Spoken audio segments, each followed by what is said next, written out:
तो हम लोग जा रहे हैं शादी से पहले गांव में दिवाली देने, क्योंकि आपके परिवार में हमारा रिवाज है कि आपके परिवार में चाहे 4 बेटे हो चाहे 2 या 1, पर उसकी शादी से पहले गांव में दिवाली दी जाती है। तो दिवाली देने के लिए हम लोग गांव जा रहे हैं, जो कि मेरा उन्नाव के आगे उगू में पड़ता है।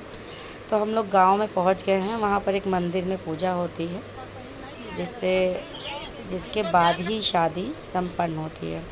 तो मम्मी और भाई सब लोग, हम लोग सारी मौसी वगैरह सब लोग इकट्ठे दिवाली देने के लिए गांव में आ चुके हैं। तो जिस मंदिर में हम लोग को पूजा करनी है उस मंदिर हम लोग पहुंच चुके हैं। अब हमारी एक भाभी हैं जिनको गांव के घर से आना है, उन्हें ही पूजा मतलब पूरी करनी है, तो वो भी आ रही हैं। जब तक मालिन वगैरह भी आ चुकी हैं, भाई को माला पहना रही हैं।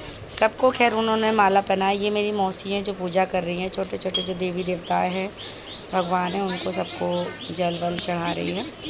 तो मौसी ने तो पूजा कर दी है। अभी थोड़ी ही देर में मेरी जो मेरे मामा की बहू हैं, मतलब हमारी भाभी, वो बस आने ही वाली हैं। तो कार्यक्रम शुरू हो जाएगा, दिवाली पूजा शुरू हो जाएगी। तो यहाँ पर थोड़ी देर थी, हम लोग तब तक सेल्फ़ी वगैरह ले रहे थे। देखो गांव से औरतें आ गई हैं। जितनी औरतों को इनवाइट किया गया था पूजा पाठ में, वो सब औरतें आ चुकी हैं। हमारी भाभी भी आ चुकी हैं और सब लोग बहुत दिनों बाद एक दूसरे से मिल रहे हैं। तो एक दूसरे को पैर वगैरह छू रहे हैं, गले मिल रहे हैं। बहुत दिनों, मैं तो शायद 10 साल बाद गाँव आई हूँ और मेरी भाभी आ गई। ये मेरे मामा की बहू हैं जो काली साड़ी में है, और जो मेरी लाल साड़ी में ये मेरी मामा की वाइफ है, मेरी मामी है। ये दोनों द्वार पे पहले पूजा करती हैं। जब पूजा पूरी कर लेंगी तभी मंदिर के अंदर आएंगी। तो अभी ये दोनों मंदिर के अंदर नहीं आए हैं, ये लोग बाहर ही हैं। और ये लोग कड़ी धूप है, जिनके पैर जल रहे हैं, फिर भी मेरी मामी भाभी पूजा कर रही हैं। ये लोग पूजा करके अंदर आई हैं। अंदर जो भोलेनाथ का मंदिर है उसकी पूजा कर रही हैं। वहाँ पर जो भी रिवाज है, जिस तरह से पूजा की जाती है, जो जो चढ़ाया जाता है, वो सब मम्मी बता रही हैं और भाभी लोग कर रही हैं। तो भोलेनाथ का मंदिर है और मैं दर्शन ना करूं, ऐसा हो ही नहीं सकता। तो मैंने भी दर्शन किए, पैर छुआ, भोलेनाथ से आशीर्वाद लिया। भगवान मेरे भी सारे काम काज बनाए, अपना आशीर्वाद दे मुझे। भाई भी अंदर आ गया और भाई भी पूजा करी, भाई ने भी। हम दोनों सा अच्छे से पूजा पाठ करके हम लोग इस मंदिर से थोड़ा सा निकले। और यहाँ पर सारी औरतें जो बाहर बैठी थी वो गाने बजाने कर रही थी। फिर इसके बाद एक जगह छोटा सा मंदिर जो बाहर है, उनमें सब में पूजा हुई।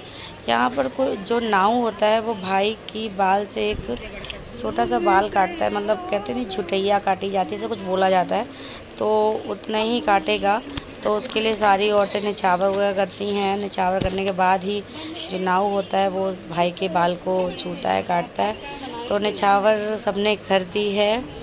अब मेरी बारी थी निछावर करने की, सो मैं भी सोची जाऊं और निछावर करके आती हूँ।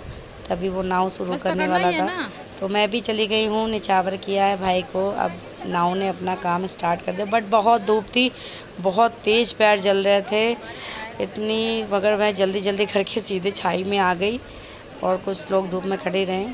तो वो कार्यक्रम हो गया। फिर इसके बाद एक और पूजा, और नरसिंह भगवान है यहाँ पर, वो आकर पूजा हुई है। तो भाभी ने भी यहाँ पूजा की है। यहाँ के बाद एक छोटा सा गेम होता है, जो कि मामी भांजी को पकड़ती है दौड़कर। उस भांजे को जब पकड़ लेती है तो उसको फिर कुछ हाथ में रुपए वगैरह देकर उसे मनाती है। तो यहाँ पर गेम स्टार्ट हो गया। मेरी मामी भाग रही है, मम्मी भी भाग रही है। मम्मी भाग नहीं पाई, सो मेरा भाई बहुत तेज भागा, मामी को दौड़ा ली। बहुत तेज़ दूर तक ये लोग गए।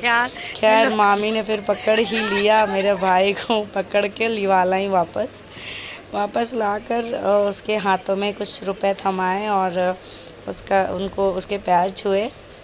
तो ये गेम होता है। सो हो गया। फिर हम लोगों ने पूजा पाठ करी। फिर अपने जो मेरा गांव में अपना घर है, नानी का घर, वहाँ घर के सामने मंदिर है, वहाँ पर हम लोग आकर वहाँ पर भी छोटी सी पूजा करी।